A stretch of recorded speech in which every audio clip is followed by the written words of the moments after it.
Fumer tue et comment? Avec Le Rame au diable, publié à la série noire chez Gallimard, Marin Ledin livre un thriller politique entre manipulation économique et communication d'influence. Plus que puissant au niveau international, le lobby de la cigarette ne recule devant rien pour augmenter son pouvoir et continuer à se développer malgré les millions de morts qu'il occasionne.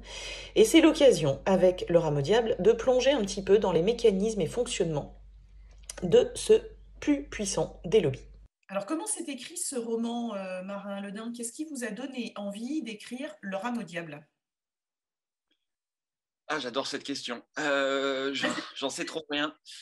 J'en sais trop rien. D'abord, pour faire large, c'est un travail sur la fabrique de l'ignorance et la fabrique de la manipulation sur lequel je travaille autour du marketing depuis que je suis chercheur et depuis que je suis romancier. À travers mes différents romans, la grande question, c'est comment on met en fiction les stratégies de manipulation et de fabrique de l'ignorance mises en place par l'industrie. Donc vaste programme, a priori pas très romanesque, hein, parce que autant quand il y a des crimes et des serial killers, c'est relativement évident, mais parler de l'entreprise qui par définition a une espèce de vocation comme ça de neutralité et de secret, c'est toujours un peu compliqué. Et donc j'ai essayé différents sujets et puis arrivé à un moment donné ce truc qui partage ma vie depuis une trentaine d'années, qui est la cigarette, qui est un espèce d'objet de consommation totale, d'obsolescence programmée, d'intrusion, enfin, qui est à la fois dans un registre qui relève de la mondialisation totale, puisque tout le monde est concerné de près ou de loin par la cigarette sur le globe, et en même temps qui est un objet qui rentre dans l'intimité des gens vraiment, et jusque dans leur intimité physiologique, quoi, jusque dans les poumons.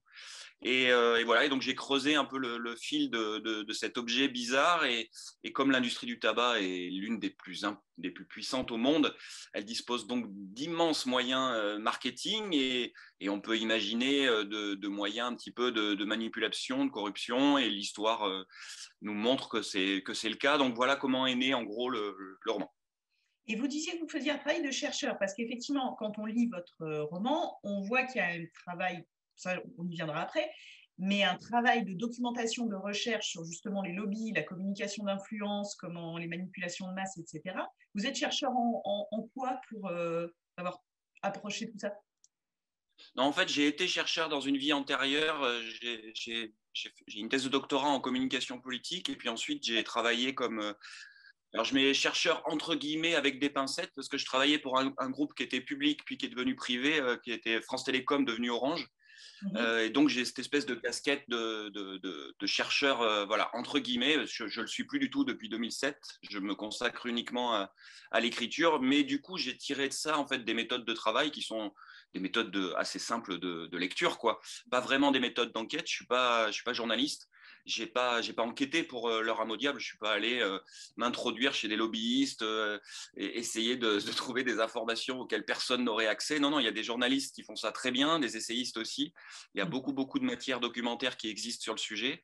Et d'ailleurs, j'ai pris soin dans le roman, pour la partie en tout cas inspirée de faits réels, de n'utiliser que ce qui était public, dans un souci de protection juridique et puis aussi dans un souci romanesque, c'est-à-dire que la réalité est déjà bien assez épaisse et lourde. Il n'était pas nécessaire d'aller rajouter des histoires sordides au milieu encore une fois, de serial killer ou de je ne sais quoi. Enfin bon, ce qui aurait pu être le prétexte à un polar, quoi. Mais l'idée, c'était de coller au plus près comment dire ça. En fait, l'industrie du tabac, mais comme beaucoup d'industries, mais l'industrie du tabac en particulier, elle n'existe dans nos esprits que à travers un grand récit imaginaire. C'est-à-dire qu'en fait, on n'a pas accès à la réalité de l'industrie du tabac. Pour nous, l'industrie du tabac, si on pose spontanément la question à n'importe qui, c'est des images de films avec des stars de cinéma des années 50-60 qui fument, c'est Audrey Hepburn, c'est Greta Garbo, c'est aussi tout un tas d'images un peu comme l'émancipation, la liberté, je fais ce que je veux, des images aussi liées à l'adolescence, au côté rebelle, je me construis en opposition à, etc. C'est des groupes de musique, enfin bon voilà, c'est tout un imaginaire comme ça qui a été élaboré, construit, savamment construit pendant un siècle, parce que c'est ça, c'est le travail d'un siècle par les services marketing et publicitaires de l'industrie du tabac. Et donc, on a se forge comme ça une espèce de grand récit imaginaire qui est censé représenter une espèce de réalité, en tout cas au moins dans nos esprits. Et tout le boulot que moi j'ai eu à faire en tant que romancier, c'était comment je construis une fiction pour répondre finalement à une fiction. En imaginant finalement que ma fiction, qui est vraiment une pure fiction romanesque, à ma connaissance, il n'y a pas eu de braquage de bureaux de camions d'ammoniac en France en 1986, voilà. Mais tout mon travail a été d'imaginer que cette fiction soit finalement plus proche du réel. Alors que paradoxalement, c'est vraiment une pure fiction romanesque. Mais c'était comment, en gros, voilà, le résumé, c'est comment répondre à une fiction qui est celle du marketing, qui est celle de la publicité, qui est celle qui nous enveloppe sur tous les produits de consommation qu'on a autour de nous, qui est pleine de paradoxes. Voilà. Donc on sait que fumer tue une personne, un fumeur sur deux, on le sait. On sait toutes les maladies que ça génère, on sait toute la merde industrielle que c'est, on sait aussi que cette histoire de l'industrie du tabac s'inscrit dans l'histoire de l'industrie. Donc c'est aussi des usines qui ferment en France dans les années 90-2000. C'est des gens qui sont sur le carreau, c'est des villages qui se retrouvent sans leur moteur d'emploi principal. C'est des luttes. Enfin voilà, il y a une vraie histoire derrière qui est celle que nous partageons. Et pourtant, il y a un voile qui est un voile idéologique, quoi. Il y a un voile important qui est de l'ordre de la fiction, quoi, parce que ces gens-là, du marketing et de la publicité, de la psychologie, de la sociologie, de l'ergonomie, de tout ce que vous voulez, qui bossent pour des grosses boîtes comme ça de l'industrie du tabac, sont des gens qui sont brillants, sont des gens qui ont des compétences et des moyens quasi infinis, et qui donc ont fabriqué comme ça un récit imaginaire. On le voit un petit peu dans le film, qui est très grand public quand même, mais dans le film Thank You for Smoking, c'était un petit peu le seul exemple de backstage et de levée de voile sur les lobbies, sur les fonctionnements, etc. Oui, tout à fait. De manière un peu humoristique, mais quand même très réaliste sur le fonctionnement des mécanismes. Et ce que vous dites, la fabrication d'une fiction, d'une légende, d'un discours marketing, d'une imagerie, etc. Comme vous citiez avec Audrey Hepburn, le cowboy Marlboro, enfin, il y a des milliers d'exemples, mais qui sont de la fiction. Tout à fait. Et une fiction qui est une fiction collective, et qui en même temps est une vraie fiction individuelle. C'est-à-dire qu'aujourd'hui encore, même si on a tous les éléments pour la décrypter, parce que c'est très facile de trouver tout ça. Enfin, il suffit d'ouvrir un tout petit peu les yeux et de lire 2-3 articles de presse et on est très clair là-dessus. Encore cette semaine, il y a eu plein de documentaires qui ont fleuri dans la presse ou à la télé sur le sujet. C'est aussi une fiction individuelle. C'est-à-dire que c'est une fiction qu'on s'est construite dès l'adolescence, dès l'enfance, avec des images, des souvenirs de famille, un grand-père qui fume, moi je suis de la génération où on fabriquait comment on appelle ça, des cendriers pour la fête des pères. J'ai l'image de mon instinct de primaire qui fumait en classe, quoi, carrément, ça posait aucun problème à l'époque. Ah oui, quand même. Oui, petite école de province, voilà, et même quand on est éclairé sur ça, malgré tout, on s'est construit aussi avec cet objet de consommation et on en a accepté les codes. C'est-à-dire, je peux très bien savoir qu'il faut que j'arrête de fumer et en même temps, je ne peux pas m'empêcher de me dire, merde, je fais ce que je veux. C'est tout le paradoxe du truc, quoi. Oui, qui a été bien réussi, justement, et bien construit au fil du temps. Est-ce que par rapport à tout ce que vous venez de dire, et encore une fois que vous montrez dans votre roman, qui a un côté, donc, on le disait, très documenté, très, très dense et très réaliste, même si c'est de la fiction, est-ce que vous considérez que vous avez un propos politique ou qu'il y a un besoin de discours politique par rapport à tout ce que vous menez? Est-ce qu'il y a un discours politique qui sous-tend en fait votre écriture? Alors, il y a un discours politique, évidemment, parce que mon support d'écriture, c'est le roman noir, qui est un peu comme l'intitulé du festival d'Arras, quoi, qui est une littérature populaire de critique sociale. Donc, avec cette idée que, comment dire, c'est pas une idéologie politique qui sous-tend le discours qui est tenu dans le roman, parce que le roman, il se veut le plus objectif possible dans la manière de traiter le sujet, avec le moins de manichéisme possible. Enfin, l'idée, c'est d'être réaliste, d'être face à un sujet et d'essayer de le traiter de la manière la plus réaliste possible. Pour autant, adopter ce point de vue, c'est-à-dire adopter un point de vue qui n'est pas neutre, dans le sens où je choisis ce sujet-là. Le choix du sujet est forcément politique. Encore une fois, je peux choisir, dans le registre du polar, je peux choisir des sujets. Je reviens là-dessus, mais parce que c'est un exemple que tout le monde connaît bien. Je peux choisir de mettre en scène un serial killer au milieu de l'industrie du tabac. Oui. En faisant ça, je vais déplacer la violence. Je vais déplacer la violence sur les activités d'un individu. Qui peut être dérangé éventuellement psychologiquement, sociopathe aussi, enfin voilà. Et du coup, en le déplaçant sur l'individu, je vais oublier tous les rapports sociaux qu'il y a derrière. L'intérêt de le traiter avec des personnages comme ça qui sont impliqués dans l'industrie du tabac, qui sont des décisionnaires, mais qui ont aussi leurs faiblesses, pour lesquelles on peut aussi éprouver de l'empathie. Mais dans les rapports sociaux dans lesquels ils s'inscrivent, dans des rapports économiques, dans des rapports de pouvoir, ça permet de le traiter d'une manière politique, évidemment. Oui, d'ailleurs, vous parlez... Je ne sais pas si c'est hyper clair. Hein. Oui, ça fait très doxa marxiste, structuraliste, ce que je dis. Non, parce que vous montrez en fait que votre roman est entre guillemets un divertissement, puisque c'est un polar qui est en plus dans la culture populaire considéré comme un peu un genre... secondaire, parce que comme si jamais il y avait des genres primaires, des genres secondaires, etc. Mais ça, c'est une autre question.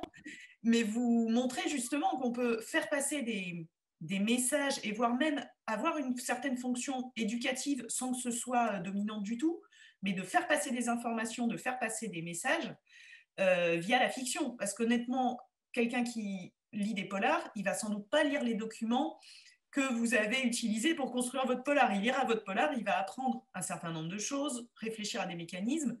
Donc, ça ne fait pas cours marxiste professoral. En fait, vous mettez le doigt sur le point, à mon avis, le plus politique de l'histoire, c'est-à-dire la place qui est réservée au lecteur dans l'écriture de romans noirs. Là, je parle des romans noirs en général, hein, pas particulièrement du mien. C'est-à-dire, c'est cette idée que je ne lui sers pas une soupe précise, je l'immerge en fait dans un sujet, je travaille sur des ellipses. Je ne donne pas toutes les clés d'explication du roman. C'est un roman Le Rat Maudiable, c'est un roman qui se déroule sur 20 ans. Il y a énormément d'ellipses, parfois de plusieurs années, parfois en mois, etc. Je ne raconte pas la vie de tous mes personnages. On n'est pas dans leur psychologie interne, j'allais dire. On ne sait pas ce qu'ils pensent finalement. On les voit agir, on les entend parler, enfin on les lit parler en l'occurrence, mais on ne sait pas ce qu'ils pensent. L'idée, c'est vraiment, et je pense que c'est vraiment la fonction politique principale du roman noir, c'est de laisser le lecteur libre déjà de fumer ou de ne pas fumer, de prendre tout ça pour argent comptant ou de se concentrer uniquement sur l'intrigue. Oui. C'est-à-dire que j'ai aussi des lecteurs qui, sur ce sujet-là, vont apprécier davantage ou ne pas apprécier d'ailleurs le déroulé de l'intrigue, le suspense et le dénouement, et puis les lecteurs qui, eux, vont avoir envie, c'est le cas, j'ai des retours comme ça, d'aller voir si tout ce que je raconte est de la pure invention ou s'il y a une part de réalité là-dedans. Oui, en fait, vous donnez vraiment plusieurs clés de lecture à vos lecteurs.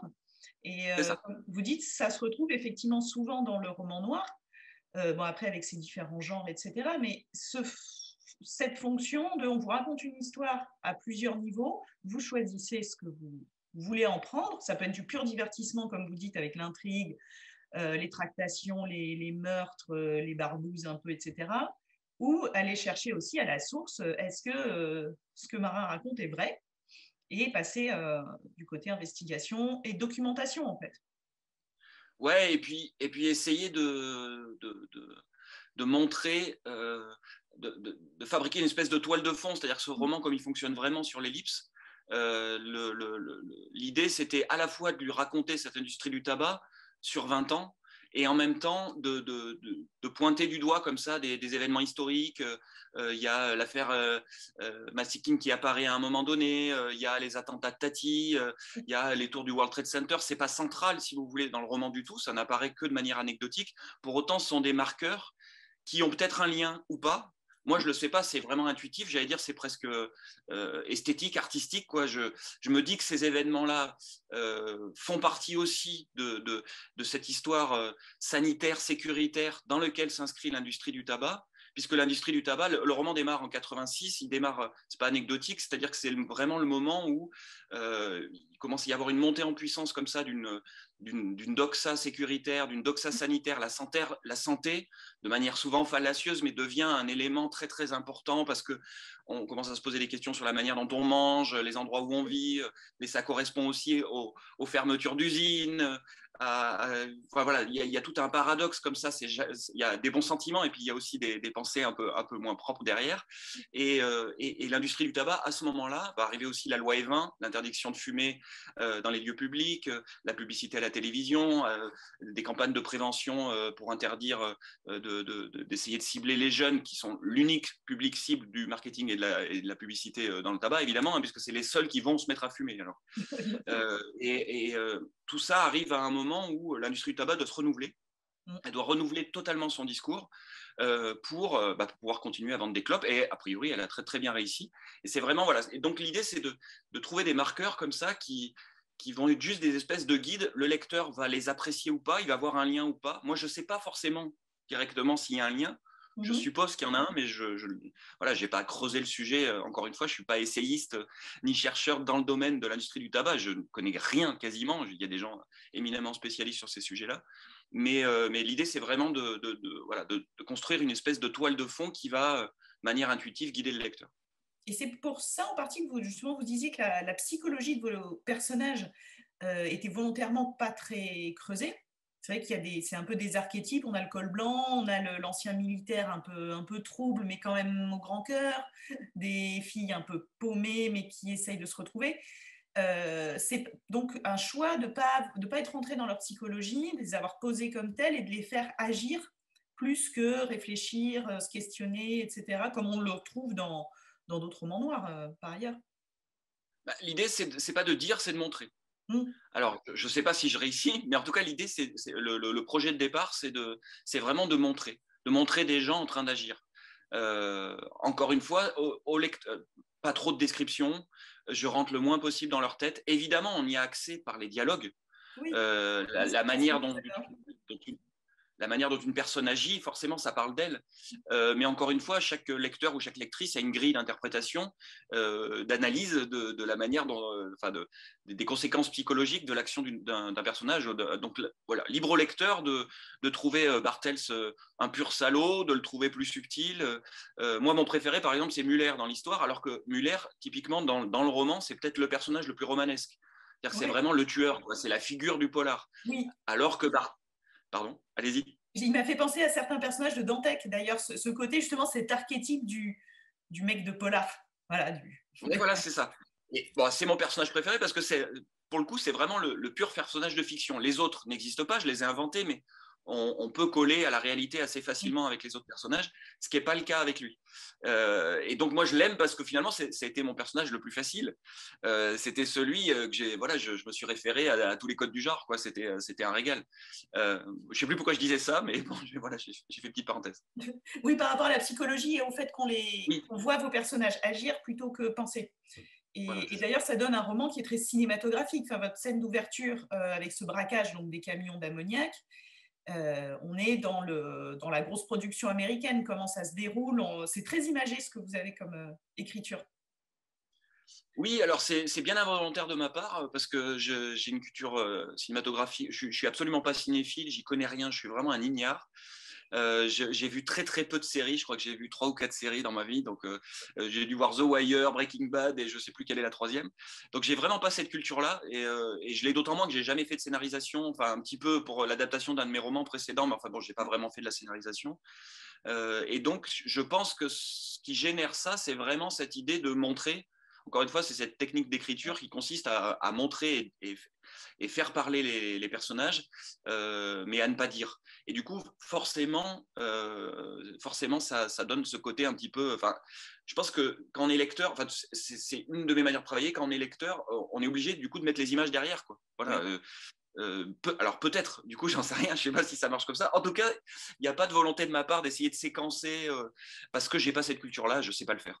Oui, d'accord. C'était donc on va dire un procédé littéraire et pas littéraro-cinématographico-scénaristique. Oui, c'est ça. C'est vraiment littéraire.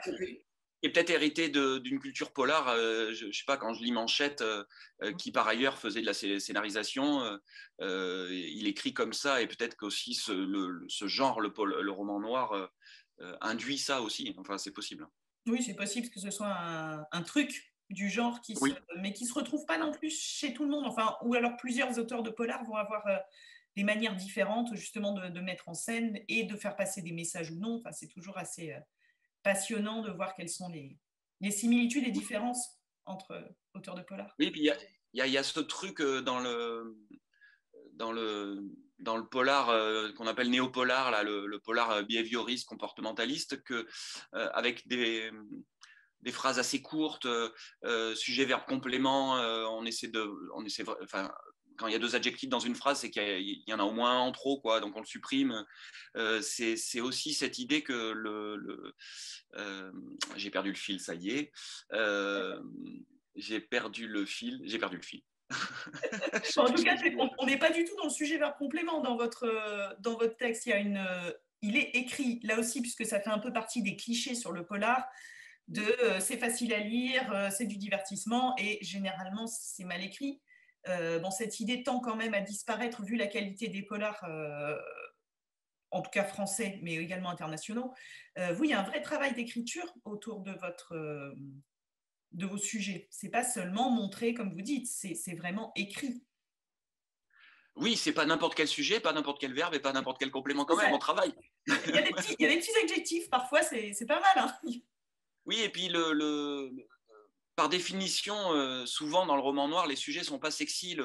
La cigarette, c'est pas un sujet. Enfin, paradoxalement, Ouais. à traiter, c'est pas un sujet sexy.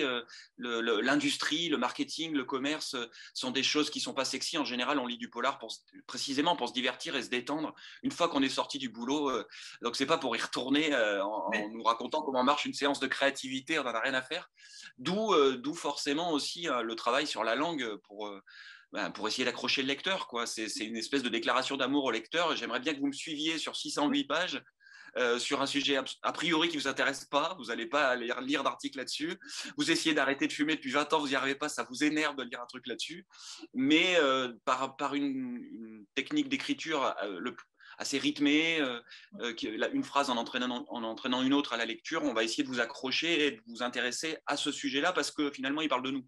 Il parle de nous, et il parle de nous dans des rapports sociaux. Oui, nous individus, dans une mécanique mondiale, capitaliste, ultralibérale et très coordonnée, en fait, où c'est qui écrase l'individu, surtout s'il fume ou s'il essaye d'arrêter de fumer. Et pour finir, vous avez vu que la thématique cette année du Salon Colère du Présent, c'est Nos mondes sauvages, qui est une thématique donc très vaste. Qu'est-ce que ça vous inspire à vous, cette notion? Vous êtes en plus auteur de romans noirs. Et par rapport à votre dernier roman, qu'est-ce que ça vous inspire ou pas? Alors, je ne sais pas du tout comment a été, du coup, je vais peut-être tomber complètement à plat, mais comment a été appréhendée cette thématique, Nos mondes sauvages. Moi, ce que ça m'évoque, en tout cas avec le roman noir, c'est vraiment que les sauvages sont évidemment pas là où la doxa les place. En ce moment, il y a tout un discours comme ça sur les sauvages dans les banlieues, dans les lieux où on en prend plein la tête par les forces policières et dans les discours politiques, etc. Et les sauvages, aujourd'hui, on voit bien où ils sont, quoi. Et ce qui m'intéresse dans le roman noir, c'est précisément qu'en décryptant comme ça les rapports sociaux, le roman noir, pour moi, c'est un roman des rapports sociaux. C'est pas un roman de l'individu, c'est un roman des rapports sociaux. Et dans les rapports sociaux, il y a des dominants et des dominés. Quoi qu'on en dise, on nous raconte que la lutte des classes n'existe plus, mais elle existe. Et il y a une classe dominante. Et cette classe dominante, qui est évidemment aujourd'hui éminemment complexe, éminemment diffuse, puisqu'on participe nous-mêmes de notre propre domination en permanence, en utilisant nos petits bidules électroniques comme on est en train de le faire là maintenant.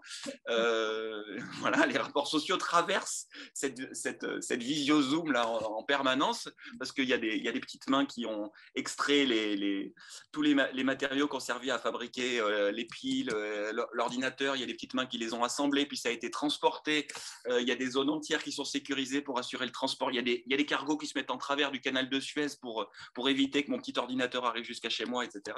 Bon, bref, tout ça, et ce qui m'intéresse dans le roman noir, c'est précisément qu'il va s'intéresser à ces sauvages-là, qui ne sont évidemment jamais désignés comme des sauvages par l'histoire, qui sont les sauvages qui ont colonisé, qui sont les sauvages qui licencient, qui sont les sauvages qui délocalisent, qui prennent les décisions au nom d'idéologie qui est uniquement la leur. Et donc voilà, ce qui est vraiment intéressant, ce qui est passionnant avec le roman noir, c'est que sans prétention non plus, il va aller décrypter ces mécanismes-là d'ensauvagement permanent, de reproduction de la sauvagerie, parce qu'elle se reproduit, cette sauvagerie, c'est ça qui est génial, avec des nouveaux discours idéologiques, avec des discours idéologiques qui se renouvellent de manière permanente aussi. Et donc voilà, c'est toute la force de cette littérature-là, qui est une littérature un petit peu à côté, on va dire, qui observe, qui nous raconte l'histoire des lapins, comme dirait l'autre, quoi. Voilà, des lapins et puis de ceux qui tirent dessus, quoi. Ouais, c'est une belle définition et vision du concept, en tout cas. Bah, merci, Marin, pour cet échange pour Colère du présent. Merci, Tara.